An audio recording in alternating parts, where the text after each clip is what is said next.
Bonjour à tous et bienvenue dans notre podcast d'aujourd'hui. Nous allons discuter de BlackRock, le plus grand investisseur financier au monde. Cette entreprise gère plus de 6 trillions de dollars d'actifs. Impressionnant, non? Absolument. Et ce qui est fascinant, c'est comment cette énorme quantité d'argent permet à BlackRock d'influencer non seulement les entreprises, mais aussi les politiciens et même les États. Oui, c'est incroyable. Quand on gère autant d'argent, on peut littéralement faire bouger les marchés mondiaux. Mais cela pose aussi des questions sur les conséquences pour nous tous. Pourquoi si peu de gens connaissent-ils cette entreprise? C'est vrai, BlackRock opère souvent dans l'ombre. Ses bureaux se trouvent à Manhattan, à New York et non sur Wall Street, ce qui est assez inhabituel pour une entreprise de cette envergure. Exactement. Larry Fink, le PDG de BlackRock, est souvent décrit comme l'homme le plus puissant de la gestion d'actifs. Son succès ne doit rien au hasard. C'est le résultat de beaucoup d'ambition et de flair financier. Et il faut dire que BlackRock a bien su exploiter les crises. Après la crise financière de 2008, l'entreprise a acheté la filiale d'investissement de la banque britannique Barclays, ce qui a doublé la valeur de ses actifs. Oui, et c'est là que les ETF, ou fonds négociés en bourse, ont pris une importance considérable pour BlackRock. Ces fonds permettent à n'importe qui d'investir dans un indice boursier, comme le CAC 40, sans acheter les actions individuelles.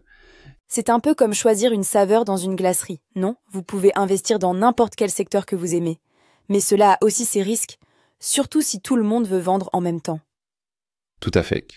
Une vente massive pourrait causer une chute rapide des marchés, et un peu comme ce qui s'est passé lors du flash crash de 2010. Les ETF étaient particulièrement impliqués dans cet événement.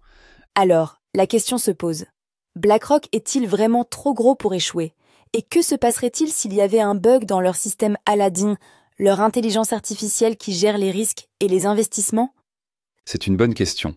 Aladdin gère actuellement environ 18 trillions de dollars, presque autant que le PIB des États-Unis. Imaginez les conséquences d'une défaillance de ce système. C'est pourquoi certains se demandent si BlackRock ne devrait pas être soumis à des régulations plus strictes, tout comme les banques.